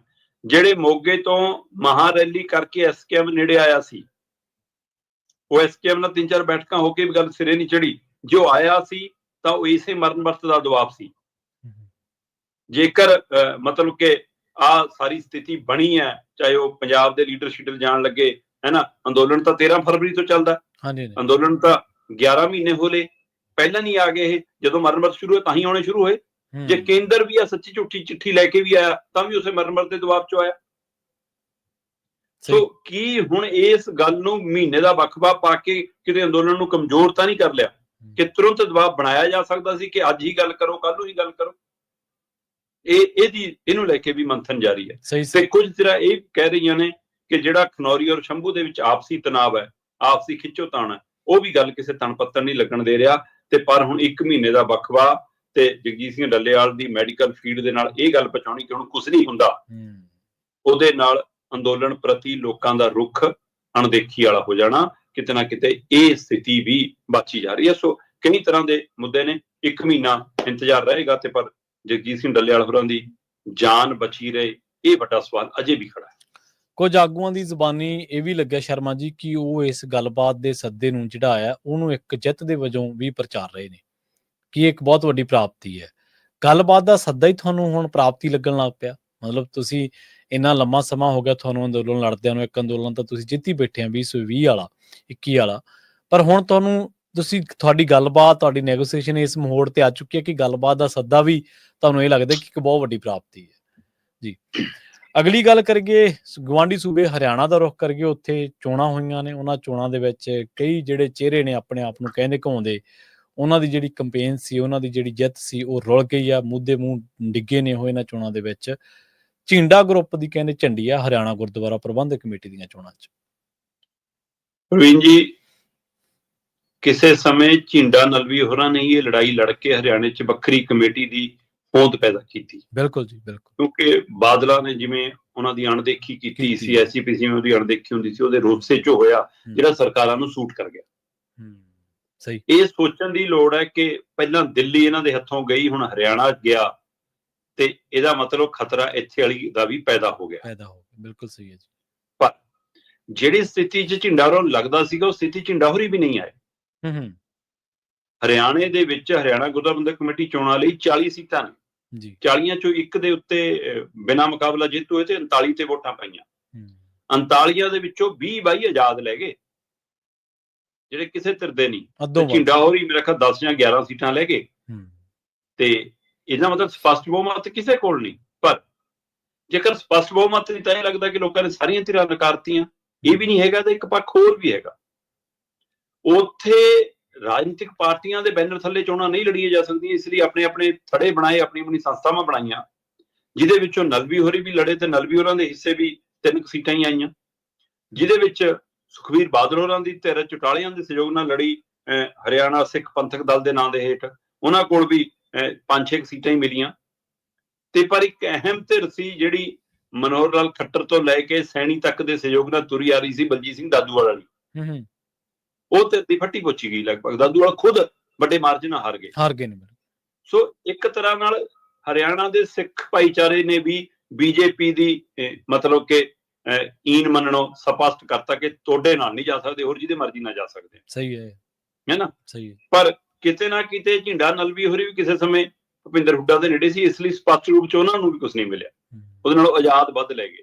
ਸੋ ਇਹ ਵੀ ਹੈ ਕਿ ਕਾਂਗਰਸ ਨਾਲ ਵੀ ਸਿੱਧਾ ਨਹੀਂ ਜਾਣਾ ਚਾਹੁੰਦੇ, ਪਰ ਝਿੰਡਾ ਹੋਰਾਂ ਨੇ ਫਿਰ ਵੀ ਇੱਕ ਵੱਡਾ ਪੈਂਤੜਾ ਕਹੀਏ ਜਾਂ ਇੱਕ ਆਪਣੀ ਮਨ ਦੀ ਕਹੀਏ ਕਿ ਉਹਨਾਂ ਨੇ ਕਿਹਾ ਜੀ ਕਿ ਠੀਕ ਹੈ, ਮੈਨੂੰ ਸਪਸ਼ਟ ਬਹੁਮਤ ਨਹੀਂ ਮਿਲਿਆ, ਮੈਂ ਆਪਣੀ ਸੀਟ ਛੱਡਦਾ, ਕਹਿੰਦੇ ਜੀ ਮੈਂ ਅਸਤੀਫਾ ਦੇਣਾ। ਇਹ ਖਬਰ ਅਜੇ ਮੀਡੀਆ ਚੱਲ ਰਹੀ ਸੀ ਕਿ ਜਦ ਝਿੰਡਾ ਦੇ ਮੈਂਬਰ ਇਕੱਠੇ ਹੋ ਗਏ, ਸਾਰਾ ਕੁਝ ਇਕੱਠੇ ਹੋ ਗਏ ਤੇ ਲੈ ਦੇ ਕੇ ਝਿੰਡਾ ਹੋਰਾਂ ਨੂੰ ਮਨਾ ਲਿਆ। ਸੋ ਹੁਣ ਇਹੀ ਮੰਨਿਆ ਜਾ ਰਿਹਾ ਕਿ ਹਰਿਆਣਾ ਚੋਣਾਂ ਦੇ ਵਿੱਚ, ਹਰਿਆਣਾ ਗੁਰਦੁਆਰਾ ਕਮੇਟੀ ਚੋਣਾਂ 'ਚ ਝਿੰਡਾ ਹੋਰਾਂ ਦੀ ਝੰਡੀ ਹੈ, ਤੇ ਹੋ ਸਕਦਾ ਕਿ ਝਿੰਡਾ ਹੋਰਾਂ ਹੱਥ ਹੀ ਬਾਗਡੋਰ ਆ ਜਾਵੇ, ਬਸ਼ਰਤੇ ਸਰਕਾਰ ਕੋਈ ਨਵਾਂ ਖੇਡ ਨਾ ਖੇਡੇ, ਕਿਉਂਕਿ ਨਲਵੀ ਹੋਰੀ ਧਿਰ ਵੀ ਸਮਰਥਨ ਦੇਣ ਲਈ ਤਿਆਰ ਨੇ, ਪਰ ਝਿੰਡਾ ਹੋਰੀ ਬਚ ਕੇ ਚੱਲ ਰਹੇ। ਤੁਸੀਂ ਤਾਂ ਪਹਿਲਾਂ ਨਹੀਂ ਚੱਜ ਨਾਲ ਮੇਰੇ ਨਾਲ ਰਹੇ, ਫਿਰ ਨਾ ਧੋਖਾ ਹੋ ਜਾਵੇ। ਸੁਖਬੀਰ ਬਾਦਲ ਵਾਲੀ ਧਿਰ ਪਹਿਲਾਂ ਸੀਟਾਂ ਵੰਡਣ ਦੀ ਗੱਲ ਕਰਨ ਗਈ ਸੀ ਉਹਨਾਂ ਨਾਲ, ਹੁਣ ਆ ਜਿਹੜੇ 5-7 ਜਿੱਤੇ ਵੀ ਨਹੀਂ, ਉਹ ਵੀ ਉਹਨਾਂ ਦੀ ਝੋਲੀ ਪਾ ਸਕਦੀ ਆ ਉਹ, ਕਿਉਂਕਿ ਉਹਨਾਂ ਦਾ ਸੱਤਾ 'ਚ ਰਹਿਣ ਦਾ ਇਹ ਹੈ ਕਿ ਕਿਸ ਤਰ੍ਹਾਂ ਵਿੱਚ ਰਹੀਏ। ਸੋ ਇਸ ਲਈ ਝਿੰਡਾ ਹੋਰਾਂ ਦੇ ਹੱਥ ਹਰਿਆਣਾ ਗੁਰਦੁਆਰਾ ਕਮੇਟੀ ਦੀ ਕਮਾਨ ਆ ਸਕਦੀ ਹੈ। ਆਉਂਦੇ ਦਿਨਾਂ 'ਚ ਕਾਫੀ ਕੁਝ ਸਪਸ਼ਟ ਹੋ ਜਾਏਗਾ ਜੀ। ਹਾਂਜੀ, ਬਿਲਕੁਲ। ਤੇ ਅਗਲੀ ਗੱਲ ਕਰੀਏ ਸ਼ਰਮਾ ਜੀ, ਜਿਹੜੇ ਸਾਡੇ ਸਿਆਸੀ ਆਗੂ ਨੇ ਉਹਨਾਂ ਦੇ ਬੋਲਾਂ ਦੇ ਬਾਰੇ ਤੇ ਉਹਨਾਂ ਦੇ ਕੰਮਾਂ ਦੇ ਬਾਰੇ। ਬਹੁਤ ਵਾਰੀ ਕਈ ਵਾਰੀ ਤੁਸੀਂ ਆਪਣੇ ਸ਼ਬਦਾਂ ਦੇ ਜਾਲ ਦੇ ਵਿੱਚ ਇੰਨਾ ਕੁ ਫਸ ਜਾਂਦੇ ਆ, ਜਾਂ ਆਪਣੇ ਜਦੋਂ ਦਾਅਵਿਆਂ ਦੇ ਜਾਲ ਦੇ ਵਿੱਚ ਕਹਿ ਸਕਦੇ ਆ, ਕਿ ਕਈ ਵਾਰੀ ਤੁਸੀਂ ਫਿਰ ਉੱਥੇ ਹੀ ਖੜੇ ਨਜ਼ਰ ਆਉਣੇ ਆ, ਉਸ ਸੇਮ ਥਾਂ ਦੇ ਉੱਤੇ, ਸੇਮ ਪਿੱਚ ਦੇ ਉੱਤੇ। ਫਿਰ ਤੁਹਾਨੂੰ ਸਵਾਲ ਦੁੱਗਣੇ ਹੁੰਦੇ, ਜਿਹਨੂੰ ਤੁਸੀਂ ਨਿੰਦ ਭੰਡ ਕੇ ਉੱਥੇ ਖੜੇ ਹੁੰਦੇ ਆ। 2013-14 ਦਾ ਦੌਰ, ਉਹ ਜਦੋਂ ਸੁਖਬੀਰ ਬਾਦਲ ਪਾਣੀ ਵਾਲੀਆਂ ਬੱਸਾਂ ਦੀ ਗੱਲਾਂ ਕਰਦੇ ਹੁੰਦੇ ਸੀ ਤੇ ਭਗਵੰਤ ਮਾਨ ਉਹਨਾਂ ਬੱਸਾਂ ਉੱਤੇ ਤੰਜ਼ ਕਰਦੇ ਹੁੰਦੇ ਸੀਗੇ। ਹਾਲਾਂਕਿ ਯੋਜਨਾ ਚੱਲੀ ਨਹੀਂ ਚੱਲੀ ਇੱਕ ਅਲੱਗ ਬਹਿਸ ਦਾ ਵਿਸ਼ਾ ਹੋ ਸਕਦੀ ਹੈ, ਪਰ ਕਹਿੰਦੇ ਹੁਣ ਮਾਨ ਸਾਹਿਬ ਸੁਖਬੀਰ ਦੀ ਬੱਸ ਚਲਾਉਣ ਜਾ ਰਹੇ ਨੇ, ਇਹ ਨਹੀਂ ਕਿ ਉਹ ਜਿਹੜੀ ਔਰਬਿਟ ਆ ਜਾਂ ਹੋਰ ਉਹੀ ਪਾਣੀ ਵਾਲੀ ਬੱਸ। ਬਿਲਕੁਲ ਪ੍ਰਵੀਨ ਜੀ, ਇਹਦੇ ਵਿੱਚ ਕੋਈ ਦੋ ਰਾਏ ਨਹੀਂ ਕਿ ਸੁਖਬੀਰ ਸਿੰਘ ਬਾਦਲ ਨੇ ਜਦੋਂ ਪਾਣੀ ਵਾਲੀ ਬੱਸ ਦਾ ਐਲਾਨ ਕੀਤਾ ਸੀ ਤਾਂ ਸੋਸ਼ਲ ਮੀਡੀਆ ਤੋਂ ਲੈ ਕੇ ਰਾਜਨੀਤਿਕ ਸਟੇਜਾਂ ਤੱਕ ਖੂਬ ਮਜ਼ਾਕ ਉਡਾਇਆ ਗਿਆ ਉਹਨਾਂ ਦਾ। ਅਸਲ 'ਚ ਮੈਨੂੰ ਯਾਦ ਹੈ 2015 ਦੇ ਵਿੱਚ ਨਿਤਿਨ ਗਡਕਰੀ ਹੋਰੀ ਪੰਜਾਬ ਆਏ ਸੀ ਤੇ ਉਸ ਵੱਡੇ ਇਕੱਠ ਦੇ ਵਿੱਚ ਸੁਖਬੀਰ ਬਾਦਲ ਨੇ ਪਾਣੀ ਵਾਲੀ ਬੱਸ ਦਾ ਐਲਾਨ ਕੀਤਾ ਸੀ ਕਿ ਅਸੀਂ ਪਾਣੀਆਂ 'ਚ ਬੱਸ ਚਲਾਵਾਂਗੇ, ਤੇ ਲੋਕਾਂ ਨੇ ਉਹਨੂੰ ਇਹ ਲਿਆ ਸੀਗਾ ਕਿ ਨਹਿਰਾਂ 'ਚ ਬੱਸਾਂ ਚੱਲਿਆ ਕਰਨਗੀਆਂ, ਲੋਕ ਪਿੰਡਾਂ 'ਚ ਉਤਰ ਜਾ ਕਰਨਗੇ, ਚੜ ਜਾ ਕਰਨਗੇ, ਲਓ ਜੀ ਇਹ ਤਾਂ ਸਵਾਰੀਆਂ ਢੋਣ ਵਾਲੀਆਂ ਬੱਸਾਂ ਹੋਣਗੀਆਂ, ਪਤਾ ਨਹੀਂ ਨਾ, ਉਹਨੂੰ ਇਸ ਅੰਦਾਜ਼ 'ਚ ਲਿਆ। ਤੇ ਵਿਰੋਧੀ ਦਲਾਂ ਨੇ ਜਦੋਂ ਇਹਨੂੰ ਰਾਜਨੀਤਿਕ ਤੌਰ ਤੇ ਭੰਡਣਾ ਸ਼ੁਰੂ ਕੀਤਾ ਤਾਂ ਉਹਨਾਂ 'ਚ ਸੱਤਾਧਾਰੀ ਧਿਰ ਆਮ ਆਦਮੀ ਪਾਰਟੀ ਸਭ ਤੋਂ ਮੂਹਰੇ ਸੀ ਭੰਡਣ ਵਾਲਿਆਂ 'ਚ, ਤੇ ਉਹਨਾਂ ਪਾਰਟੀ ਦੇ ਵਿੱਚੋਂ ਮੁੱਖ ਮੰਤਰੀ ਸਾਹਿਬ ਸਭ ਤੋਂ ਮੂਹਰੇ ਸੀ, ਤੇ ਹੁਣ ਉਹਨਾਂ ਦੀ ਉਹ ਸਰਕਾਰ ਤਰਲੋ ਮੱਚੀ ਹੈ ਕਿ ਅਸੀਂ ਚਲਾਵਾਂਗੇ ਜੀ ਪਾਣੀ ਵਾਲੀ ਬੱਸ। ਠੀਕ ਹੈ, ਮਤਲਬ ਫਿਰ ਤੁਸੀਂ ਉਸ ਬੰਦੇ ਦੀ ਉਸ ਸਮੇਂ ਇਸ ਮੁੱਦੇ ਨੂੰ ਲੈ ਕੇ ਕਰਤਾਰਪੁਸ਼ੀ ਕਿਉਂ ਕਰ ਰਹੇ ਸੀ ਵੀ? ਜੇ ਤੁਹਾਡੀ ਸਮਝ 'ਚ ਨਹੀਂ ਗਏ ਵਿਸ਼ਾ ਕਿ ਏਦਾਂ ਬੱਸ ਚੱਲ ਸਕਦੀ ਹੈ, ਨਹੀਂ ਚੱਲ ਸਕਦੀ, ਫਿਰ ਤੁਸੀਂ ਉਸ ਸਮੇਂ ਕਿਉਂ ਉਹਨਾਂ ਦਾ ਮਜ਼ਾਕ ਉਡਾਇਆ? ਇਹ ਆਪਣੇ ਆਪ ਸਵਾਲ ਹੈ। ਤੇ ਹੁਣ ਕਹਿੰਦੇ ਤਰਲੋ ਮੱਛੀ ਨੇ। ਅਸਲ 'ਚ ਸੁਖਬੀਰ ਬਾਦਲ ਨੇ ਜਦੋਂ ਐਲਾਨ ਕੀਤਾ ਉਸ ਤੋਂ ਬਾਅਦ ਮਜ਼ਾਕ ਬਣਿਆ, ਫਿਰ ਉਹਨਾਂ ਨੂੰ ਲੱਗਿਆ ਕਿ ਹੁਣ ਜੋ ਮਰਜ਼ੀ ਹੋ ਜਾਵੇ ਮੈਂ ਚਲਾ ਕੇ ਦਿਖਾਉਣੀ। ਉਹਨਾਂ ਨੇ 9 ਕਰੋੜ ਦੇ ਕਰੀਬ ਦਾ ਪ੍ਰੋਜੈਕਟ ਬਣਾਇਆ, 4.5 ਕਰੋੜ ਦੀ ਬੱਸ ਲਿਆਂਦੀ ਤੇ ਬਾਕੀ ਸਾਰੇ ਅਮਲੇ ਫਾਲੇ ਦੇ ਉੱਤੇ ਕਹਿੰਦੇ ਪ੍ਰਬੰਧ ਦੇ ਉੱਤੇ 4.5 ਕਰੋੜ ਲਾਤਾ, ਤੇ ਜੀ ਆਖਰ ਹਰੀਕੇ ਪੱਤਣ ਬੱਸ ਚਲਾਤੀ ਉਹਨਾਂ ਨੇ। ਇਹ ਮੇਰਾ ਖਿਆਲ 2016 ਦੀ ਉਹ ਗੱਲ ਹੈ, 16 ਦਸੰਬਰ 2016 ਚ ਉਹਨਾਂ ਨੇ ਬੱਸ ਚਲਾਤੀ ਸੀ। ਹਾਂਜੀ, 17 ਚ ਤਾਂ ਸੱਤੇ ਨਹੀਂ, ਕਹਿੰਦੇ 6600 ਰੁਪਈਆ ਇਕੱਠਾ ਹੋਇਆ, 32 ਸਲਾਨੀ ਉਹਦੇ ਵਿੱਚ ਝੂਟਾ ਲੈ ਗਏ, 800 ਰੁਪਈਆ ਟਿਕਟ ਸੀ, ਸੋ ਇੰਨਾ ਕੇ ਆਇਆ। ਕਹਿੰਦੇ ਪੈਸੇ ਤਾਂ ਜ਼ਿਆਦਾ, ਉਹ ਤੋਂ ਬਾਅਦ ਬੱਸ ਖੜੀ ਹੋ ਗਈ ਤੇ ਉਹਨੂੰ ਸੰਗਲ ਪਾਤੇ ਤੇ ਤਾਲੇ ਲਾ ਕੇ। ਹੁਣ ਚਰਨਜੀਤ ਭੁੱਲਰ ਹੋਰੀ ਇਹ ਰਿਪੋਰਟ ਕੱਢ ਕੇ ਲਿਆਏ, ਉਹਨਾਂ ਦੀ ਰਿਪੋਰਟ ਦੇ ਆਧਾਰ ਤੇ ਫਿਰ ਸਭ ਨੇ ਇਸ ਨੂੰ ਖਬਰ ਵਜੋਂ ਲਿਆ ਕਿ ਭਾਈ ਲਓ ਜੀ ਹੁਣ ਪੰਜਾਬ ਸਰਕਾਰ ਪਾਣੀ ਵਾਲੀ ਬੱਸ ਚਲਾਉਣ ਲੱਗੀ ਹੈ। ਇਹ ਨਹੀਂਗਾ ਕਿ ਇਹ ਬੱਸ ਦਾ ਮੁੱਦਾ ਕੱਲੀ ਹੁਣ ਆਮ ਆਦਮੀ ਪਾਰਟੀ ਸਰਕਾਰ 'ਚ ਉੱਠਿਆ, ਇਹਨੂੰ ਨਵਜੋਤ ਸਿੰਘ ਸਿੱਧੂ ਨੇ ਵੀ ਹਵਾ ਦਿੱਤੀ ਸੀ। 2019 ਚ ਜਦੋਂ ਸੈਰ ਸਪਾਟਾ ਸੱਭਿਆਚਾਰਕ ਮਾਮਲਿਆਂ ਦੇ ਮੰਤਰੀ ਸੀ ਨਵਜੋਤ ਸਿੰਘ ਸਿੱਧੂ, ਤਦ ਉਹਨਾਂ ਨੇ ਵੀ ਗੋਗਾ ਗਾਇਆ ਸੀ ਕਿ ਅਸੀਂ ਤਾਂ ਇਹਨੂੰ ਕਬਾੜ 'ਚ ਵੇਚਾਂਗੇ, ਅਸੀਂ ਤਾਂ ਇਹਨੂੰ ਨਿਲਾਮ ਕਰਾਂਗੇ, ਅਸੀਂ ਤਾਂ ਕਸ਼ਮੀਰ ਵਾਂਗ ਸ਼ਿਕਾਰਾ ਚਲਾਵਾਂਗੇ ਹੁਣ ਇੱਥੇ, ਸਾਡੇ ਤਾਂ ਉਹ ਚੱਲਿਆ ਕਰਨਗੇ। ਸੋ ਨਾ ਉਹਨਾਂ ਦੇ ਸ਼ਿਕਾਰਾ ਚੱਲੇ ਤੇ ਨਾ ਆਪ ਚੱਲੇ। ਚਲੋ ਇਹ ਸਭ ਦੇ ਦਰਮਿਆਨ ਹੁਣ ਮਾਨ ਸਾਹਿਬ ਦੀ ਸਰਕਾਰ ਨੇ ਬੈਠਕਾਂ ਕੀਤੀਆਂ, ਚੀਫ ਸੈਕਟਰੀ ਨੇ ਬੈਠਕ ਕੀਤੀ, ਸਾਰੇ ਵੱਖ-ਵੱਖ ਵਿਭਾਗਾਂ ਨਾਲ, ਸੈਰ ਸਪਾਟਾ ਵਿਭਾਗ ਵੀ ਉਹਦੇ ਵਿੱਚ, ਮਤਲਬ ਕਿ ਜੰਗਲਾਤ ਵਿਭਾਗ ਵੀ, ਉਹਨਾਂ ਦਾ ਵਿੱਤ ਵਿਭਾਗ ਵੀ, ਤੇ ਲੈ ਦੇ ਕੇ ਤੈਅ ਹੋਇਆ ਕਿ ਮੂੰਹ ਜ਼ਬਾਨੀ ਆਰਡਰ ਹੋ ਗਏ ਕਿ ਬੱਸ ਦੀ ਮੁਰੰਮਤ ਕਰਾਓ, ਓਕੇ ਸਰਟੀਫਿਕੇਟ ਲਿਆਓ ਤੇ ਇਹਦਾ ਟ੍ਰਾਇਲ ਕਰੋ, ਤੇ ਅੱਜ ਕੱਲ੍ਹ ਹੋ ਸਕਦਾ ਚਿੱਠੀਆਂ ਰਾਹੀਂ ਵੀ ਆਰਡਰ ਹੋ ਜਾਣ, ਤੇ ਇਸ ਨੂੰ ਰਣਜੀਤ ਸਾਗਰ ਝੀਲ 'ਚ ਚਲਾਉਣ ਦੀ ਤਿਆਰੀ ਆ। ਬਕਾਇਦਾ ਤੌਰ ਤੇ ਮੰਤਰੀ ਸਾਹਿਬ ਦਾ ਬਿਆਨ ਵੀ ਆ ਗਿਆ, ਜਿਹੜੇ ਸੱਭਿਆਚਾਰਕ ਮਾਮਲੇ ਤਰਨਪ੍ਰੀਤ ਸਿੰਘ ਸੌਂਧੋਰੀ, ਉਹ ਵੀ ਕਹਿੰਦੇ ਬਿਲਕੁਲ ਜੀ ਅਸੀਂ ਇਹਦੀ ਤਿਆਰੀ ਕਰ ਲਈ ਆ, ਖਜ਼ਾਨੇ ਤੋਂ ਪ੍ਰਵਾਨਗੀ ਲੈ ਰਹੇ ਆ ਤੇ ਜੰਗਲਾਤ ਵਿਭਾਗ ਨਾਲ ਵੀ ਰਾਬਤਾ ਕਰ ਰਹੇ ਆ, ਤੇ ਇਸ ਰਣਜੀਤ ਸਾਗਰ ਝੀਲ ਦੇ ਵਿੱਚ ਹੁਣ ਸੁਖਬੀਰ ਬਾਦਲ ਵਾਲੀ ਪਾਣੀ ਵਾਲੀ ਬੱਸ ਸੈਲਾਨੀਆਂ ਲਈ ਚੱਲਦੀ ਨਜ਼ਰ ਆਏਗੀ, ਤੇ ਇਹ ਉਹੀ ਬੱਸ ਹੈ ਜਿਹਨੂੰ ਲੈ ਕੇ ਮਜ਼ਾਕ ਉਡਾਇਆ ਸੀ, ਹੁਣ ਉਹਦੇ ਪਾਇਲਟ ਬਣ ਲਈ ਮਾਨ ਸਾਹਿਬ ਕਾਲੇ। ਹਾਂਜੀ ਬਿਲਕੁਲ। ਤੁਸੀਂ ਨਵਜੋਤ ਸਿੰਘ ਸਿੱਧੂ ਦਾ ਜ਼ਿਕਰ ਕੀਤਾ ਸ਼ਰਮਾ ਜੀ, ਤੇ ਦੇਖੀਏ ਅੱਜ ਕੱਲ੍ਹ ਉਹ ਕਿੱਥੇ ਫਿਰਦੇ ਨੇ ਜਾਂ ਕਿਹੜੇ ਸਿਆਸੀ ਨਕਸ਼ੇ ਦੇ ਉੱਤੇ ਕਿੱਥੇ ਜੇ ਖੜੇ ਨਜ਼ਰ ਆਉਂਦੇ ਨੇ, ਉਹਨਾਂ ਦੇ ਬਾਰੇ ਚਰਚਾ ਜ਼ਰੂਰ ਕਰਦੇ ਹਾਂ। ਦਿੱਲੀ ਚੋਣਾਂ ਦੇ ਵਿੱਚ ਕਹਿੰਦੇ ਭਗਵੰਤ ਮਾਨ ਦੀ ਤਾਂ ਡਿਮਾਂਡ ਬਹੁਤ ਹੈ, ਪਰ ਸਿੱਧੂ ਸਾਹਿਬ ਤਾਂ ਸਟਾਰ ਪ੍ਰਚਾਰਕਾਂ ਦੀ ਲਿਸਟ ਦੇ ਵਿੱਚ ਵੀ ਹੈ ਨਹੀਂਗੇ। ਦੇਖੋ ਇਸ ਮੌਕੇ ਦਿੱਲੀ ਚੋਣਾਂ ਪੂਰੀ ਤਰ੍ਹਾਂ ਭੱਗ ਗਈਆਂ। ਹਾਂਜੀ 5 ਫਰਵਰੀ ਨੂੰ ਵੋਟਾਂ ਪੈਣੀਆਂ, 8 ਫਰਵਰੀ ਨੂੰ ਨਤੀਜੇ ਹੋਣੇ ਨੇ ਜੀ, ਤੇ ਕੇਂਦਰ ਦੀ ਸੱਤਾ ਤੇ ਕਾਬਜ਼ ਭਾਜਪਾ ਇਸ ਵਾਰ ਥੋੜੀ ਜੀ ਸਕੂਨ ਮਹਿਸੂਸ ਕਰਕੇ ਲੈ ਵੀ ਦਿੱਲੀ ਸ਼ਾਇਦ ਸਾਡੀ ਗੱਲ ਬਣ ਜਵੇ, ਕਿਉਂਕਿ ਇੱਕ ਤਾਂ ਉਹਨਾਂ ਕੋਲ ਚਿਹਰੇ ਮੋਹਰੇ ਹੈਗੇ, ਲੀਡਰ ਹੈਗੇ, ਪੈਸਾ ਹੈਗਾ, ਤਾਕਤ ਹੈਗੀ, ਏਜੰਸੀਆਂ ਹੈਗੀਆਂ, ਤੇ ਉਹ 1 ਤਰੀਕ ਨੂੰ 1 ਫਰਵਰੀ ਨੂੰ ਚੋਣਾਂ ਤੋਂ 4 ਦਿਨ ਪਹਿਲਾਂ ਉਹਨੇ ਬਜਟ ਵੀ ਪੇਸ਼ ਕਰਨਾ, ਤੇ ਉਹਨੂੰ ਲੱਗਦਾ ਕਿ ਉਹ ਬਜਟ ਵੀ ਸਾਡੀ ਨਈਆ ਪਾਰ ਲਵਾ ਸਕਦਾ ਹੈ, ਦਿੱਲੀ ਚੋਣਾਂ 'ਚ ਕੁਝ ਫਾਇਦਾ ਦੇ ਸਕਦਾ। ਉਹ ਤਾਂ ਉਸ ਤਾਕਤ ਦੇ ਸਾਰੇ ਲੱਗੇ ਨੇ। ਕੇਜਰੀਵਾਲ ਦਾ ਆਪਣਾ ਤਰੀਕਾ ਹੈ, ਚਾਹੇ ਉਹਨੂੰ ਰਿਓੜੀਆਂ ਕਹਿੰਦੇ ਨੇ, ਉਹੀ ਰਿਓੜੀਆਂ ਬੀਜੇਪੀ ਵੀ ਵੰਡਦੀ ਨਜ਼ਰ ਆਈ ਇਸ ਵਾਰ ਉੱਥੇ, ਤੇ ਪਰ ਕੇਜਰੀਵਾਲ ਹੋਰੀ ਜਿਹੜੇ ਢੰਗ ਤਰੀਕਿਆਂ ਨਾਲ ਲੜ ਰਹੇ ਨੇ, ਉਸ ਤਰੀਕਿਆਂ ਦੇ ਨਾਲ ਉਹਨੂੰ ਲੱਗਦਾ ਕਿ ਨਹੀਂ ਸ਼ਾਇਦ ਗੱਲ ਬਣ ਜਵੇ। ਬਸ ਉਹਨਾਂ ਨੂੰ ਕਦੇ ਕੂੜੇ ਦੀਆਂ ਵੀਡੀਓ ਦਿਖਾਉਣ ਦਾ, ਕਦੇ ਚਿੱਟੀ ਟੀ-ਸ਼ਰਟ, ਵਾਈਟ ਟੀ-ਸ਼ਰਟ ਮਹਿਮ ਸ਼ੁਰੂ ਕਰਨ ਦਾ, ਕੁਛ ਨਾ ਕੁਛ ਉਹ ਵੀ ਕਿਤੇ ਨਾ ਕਿਤੇ ਫਿਰ ਰਿਹਾ, ਜਦੋਂ ਕਿ ਚਿਹਰਿਆਂ ਮੋਹਰਿਆਂ ਦੀ ਕਾਂਗਰਸ ਕੋਲ ਖਾਸੀ ਕਮੀ ਹੈ ਦਿੱਲੀ ਦੇ ਵਿੱਚ। ਤੇ ਇਸ ਲਈ ਕੁੱਲ ਮਿਲਾ ਕੇ ਮੁਕਾਬਲਾ ਉੱਥੇ ਸਿੱਧਾ ਆਮ ਆਦਮੀ ਪਾਰਟੀ ਤੇ ਭਾਜਪਾ 'ਚ ਨਜ਼ਰ ਆ ਰਿਹਾ। ਠੀਕ ਹੈ। ਤੇ ਆਮ ਆਦਮੀ ਪਾਰਟੀ ਨੇ ਜਦੋਂ ਆਪਣੇ 40 ਸਟਾਰ ਪ੍ਰਚਾਰਕ ਲਾਣੇ, ਉਹਨਾਂ 'ਚ ਭਗਵੰਤ ਮਾਨ ਮੋਹਰੀ ਨੇ। ਭਗਵੰਤ ਮਾਨ ਆਪਣੇ ਵਿਅੰਗ ਕਰਕੇ ਵੀ, ਤੰਜ ਕਰਕੇ ਵੀ, ਅੰਦਾਜ਼ ਕਰਕੇ ਵੀ, ਇੱਕ ਪੂਰਨ ਸੂਬੇ ਦੇ ਇੱਕੋ ਇੱਕ ਮੁੱਖ ਮੰਤਰੀ ਨੇ ਆਮ ਆਦਮੀ ਪਾਰਟੀ ਕੋਲ, ਉਹਦੇ ਕਰਕੇ ਵੀ, ਤੇ ਆਪਣੇ ਪਿਛਲਾ ਕਲਾਕਾਰੀ ਵਾਲਾ ਉਹਨਾਂ ਦੀ ਭੂਮਿਕਾ ਵੀ, ਪਹਿਚਾਣ ਵੀ, ਹੈਨਾ, ਤੇ ਦਿੱਲੀ ਦੇ ਵਿੱਚ ਮਕਬੂਲੀਅਤ ਵੀ, ਉਹ ਸਾਰੀਆਂ ਚੀਜ਼ਾਂ ਉਹਨਾਂ ਨੂੰ ਕੰਮ ਆ ਰਹੀਆਂ। ਸੋ ਆਮ ਆਦਮੀ ਪਾਰਟੀ ਦਾ ਹਰ ਉਮੀਦਵਾਰ ਇਹ ਚਾਹੁੰਦਾ ਕਿ ਇੱਕ ਗੇੜਾ ਮੇਰੇ ਹਲਕੇ ਦੇ ਵਿੱਚ ਭਗਵੰਤ ਮਾਨ ਦਾ ਜ਼ਰੂਰ ਲੱਗ ਜਾਵੇ। ਕੋਈ ਚਾਹੁੰਦਾ ਕਿ ਰੋਡ ਸ਼ੋਅ ਹੋ ਜਾਵੇ, ਕੋਈ ਚਾਹੁੰਦਾ ਰੈਲੀ ਹੋ ਜਾਵੇ, ਕੋਈ ਕਹਿੰਦਾ ਮੀਟਿੰਗ ਹੋ ਜਾਵੇ, ਕੋਈ ਕਹਿੰਦਾ ਗੇੜੀਓ ਹੋ ਜਾਵੇ। ਸੋ ਜਦੋਜਹਿਦ ਪੂਰੀ ਚੱਲ ਰਹੀ ਹੈ, ਫੁੱਲ ਡਿਮਾਂਡ ਹੈ ਭਗਵੰਤ ਮਾਨ ਹੋਰਾਂ ਦੀ। ਇਹ ਵੀ ਹੈ ਕਿ ਜਿਹੜੇ ਜਿਹੜੇ ਹਲਕਿਆਂ 'ਚੋਂ ਜਾਣਗੇ, ਜੇ ਉਹ ਜਿੱਤ ਗਏ ਜਾਂ ਜ਼ਿਆਦਾਤਰ ਉਹ ਹਲਕੇ ਜਿੱਤ ਗਏ, ਤਾਂ ਹੋ ਸਕਦਾ ਭਗਵੰਤ ਮਾਨ ਆਪਣੀ ਕੁਰਸੀ ਬਚਾਉਣ 'ਚ ਵੀ ਕਾਮਯਾਬ ਹੋ ਜਾਣ, ਜਿਹੜੀ ਅਜੇ ਵੀ ਖਤਰੇ 'ਚ ਹੈ। ਜਿਹੜੇ ਕੇਜਰੀਵਾਲ ਨੂੰ ਹੁਣ ਰੜਕ ਰਹੀ ਹੈ, ਜਾਂ ਕੇਜਰੀਵਾਲ ਦੀ ਹੁਣ ਉਹ ਅੱਖਾਂ ਦੇ ਤਾਰੇ ਨਹੀਂ ਹੈ ਭਗਵੰਤ ਮਾਨ, ਇਹ ਵੀ ਕੌੜੀ ਸੱਚਾਈ ਹੈ ਆਮ ਆਦਮੀ ਪਾਰਟੀ ਦੇ ਅੰਦਰ ਦੀ। ਉਹਦੇ ਬਾਵਜੂਦ ਭਗਵੰਤ ਮਾਨ ਹੋਰਾਂ ਦੀ ਜੰਮ ਕੇ ਦਿੱਲੀ ਦੇ ਵਿੱਚ ਡਿਮਾਂਡ ਹੈ। ਦੂਸਰੇ ਪਾਸੇ ਕਾਂਗਰਸ ਨੇ ਵੀ ਆਪਣੇ ਸਟਾਰ ਪ੍ਰਚਾਰਕਾਂ ਦੀ ਸੂਚੀ ਐਲਾਨੀ ਹੈ। ਠੀਕ ਹੈ। ਉਹ 'ਚ ਬਾਜੀ ਚਰਨਜੀਤ ਚੰਨੀ ਮਾਰ ਗਏ। ਉਹ 'ਚ ਚੰਨੀ ਦਾ ਨਾਮ ਰਾਜਾ ਵੜਿੰਗ, ਪ੍ਰਤਾਪ ਬਾਜਵਾ, ਸੁਖਪਾਲ ਖਹਿਰਾ ਸਾਰਿਆਂ ਤੋਂ ਉੱਪਰ ਹੈ। ਉਹਦੇ ਵਿੱਚ ਬੇਸ਼ੱਕ ਕੁਮਾਰੀ ਸ਼ੈਲਜਾ ਵੀ ਹੈਗੀ ਹੈ, ਬੇਸ਼ੱਕ ਹਿਮਾਚਲ ਵਾਲਾ ਸੁੱਖੂ ਵੀ ਹੈਗਾ, ਪਰ ਚੰਨੀ ਦੀ ਚੜ੍ਹਾਈ ਹੈ ਰਾਜਾ ਵੜਿੰਗ ਤੋਂ ਮੂਹਰੇ। ਰਾਜਾ ਵੜਿੰਗ ਤਾਂ ਬਦਲਣ ਦੀਆਂ ਚਰਚਾਵਾਂ ਵੀ ਚੱਲ ਪਈਆਂ ਕਿ ਆਮ ਆਦਮੀ ਪਾਰਟੀ ਤਰਜ਼ ਤੇ ਇਹ ਵੀ ਕੋਈ ਹਿੰਦੂ ਚਿਹਰੇ ਨੂੰ ਲਿਆ ਸਕਦੇ ਨੇ ਜੀ ਪ੍ਰਧਾਨ। ਸੋ ਇਹੋ ਜਿਹੀਆਂ ਚਰਚਾ ਵੀ ਚੱਲ ਰਹੀਆਂ ਕਿ ਵਿਜੇਂਦਰ ਸਿੰਗਲਾ ਬਣ ਜੂ, ਰਾਣਾ KP ਬਣ ਜੂ, ਜਾਖੜ ਨੂੰ ਵਾਪਸ ਲਿਆਉਣਗੇ। ਖੂਬ ਕਈ ਤਰ੍ਹਾਂ ਦੀਆਂ ਚਰਚਾਵਾਂ ਨੇ ਇਹਨਾਂ 'ਚ, ਪਰ ਦੂਸਰੇ ਚਿਹਰੇ ਵੀ ਬਣ ਲਈ ਉਤਾਵਲੇ ਨੇ, ਚਾਹੇ ਉਹ ਪ੍ਰਤਾਪ ਬਾਜਵਾ ਹੋਵੇ ਤੇ ਚਾਹੇ ਉਹ ਸੁਖਜਿੰਦਰ ਰੰਧਾਵਾ ਹੋਵੇ, ਉਹ ਵੀ ਦਾਅਵੇਦਾਰਾਂ ਦੀ ਲਾਈਨ 'ਚ ਖੜੇ ਨੇ। ਉਧਰ ਤਾਂ ਉਹ ਹੈ, ਤੇ ਇੱਧਰ 40 ਸਟਾਰ ਪ੍ਰਚਾਰਕਾਂ ਦੀ ਸੂਚੀ 'ਚੋਂ ਨਵਜੋਤ ਸਿੱਧੂ ਗਾਇਬ ਨੇ। ਉਹ ਅੱਛਾ, ਨਵਜੋਤ ਸਿੱਧੂ ਨਹੀਂ।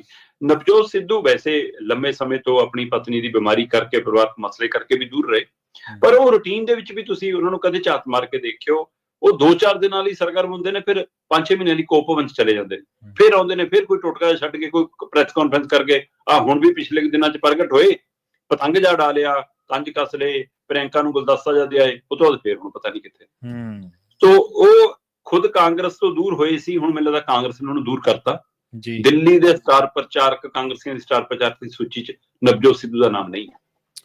ਚਰਨਜੀਤ ਚੰਨੀ ਦੇ ਬਾਰੇ ਤਾਂ ਆਪਾਂ ਪਹਿਲਾਂ ਵੀ ਚਰਚਾ ਕੀਤੀ ਸੀ ਨਾ, ਪਹਿਲਾਂ ਇੱਕ ਗਾਂਧੀ ਪਰਿਵਾਰ ਨੂੰ ਬਰੀ ਕਰਦਾ ਇੱਕ ਬਿਆਨ ਵੀ ਦਿੱਤਾ ਸੀ, ਲੋਕ ਸਭਾ ਦੇ ਵਿੱਚ ਵੀ ਖੇਬੜਦੇ ਨਜ਼ਰ ਆਏ। ਉਸ ਤੋਂ ਬਾਅਦ ਇੱਕ ਹੋਰ ਕੌਮੀ ਜਿਹੜੀ ਜ਼ਿੰਮੇਵਾਰੀ ਉਹ ਸੌਂਪੀ ਗਈ ਸੀਗੀ, ਪ੍ਰਭਾਵ ਸਿਰਜਣ ਦੇ ਵਿੱਚ ਕਈ ਵਾਰੀ ਨਾ ਕਈ ਬੰਦੇ, ਮੈਂ ਚੰਨੀ ਦੀ ਗੱਲ ਨਹੀਂ ਕਰ ਰਿਹਾ, ਕਈ ਬੰਦੇ ਕਾਮਯਾਬ ਹੋ ਜਾਂਦੇ ਆ। ਉਹ ਆਪਣੀ ਗੱਲ ਕਿਸੇ ਐਸੇ ਤਰੀਕੇ ਨਾਲ ਰੱਖਦੇ ਆ, ਜਾਂ ਤਾਂ ਕਹਿ ਲਓ ਉਹਨਾਂ ਦੀ ਕਲਾ ਹੁੰਦੀ ਹੈ, ਉਹਨਾਂ ਦਾ ਹੁਨਰ ਕਹਿ ਲਓ, ਕੁਛ ਵੀ ਕਹਿ ਲਓ, ਕਿ ਉਹ ਆਪਣੀ ਗੱਲ ਇਸ ਤਰੀਕੇ ਨਾਲ ਰੱਖਦੇ ਕਿ ਗੱਲ ਪ੍ਰਭਾਵੀ ਹੋ ਨਿਬੜਦੀ ਆ। ਮੈਨੂੰ ਚੰਗੀ ਤਰ੍ਹਾਂ ਯਾਦ ਹੈ, ਇਹਨਾਂ ਨੇ ਮੋਦੀ ਤੇ ਅਮਿਤ ਸ਼ਾਹ ਨੂੰ ਚੰਗਾ ਘੇਰਿਆ ਸੀ ਗਾਂਧੀਆਂ ਦੇ, ਸ਼ਾਇਦ ਐਮਰਜੈਂਸੀ ਦਾ ਕੋਈ ਮਸਲਾ ਸੀਗਾ ਉਦੋਂ ਉਹਨਾਂ ਦਿਨਾਂ ਦੇ ਵਿੱਚ, ਕਿ ਐਮਰਜੈਂਸੀ ਲਾਈ ਸੀ ਜਾਂ ਨਹੀਂ ਲਾਈ ਸੀ।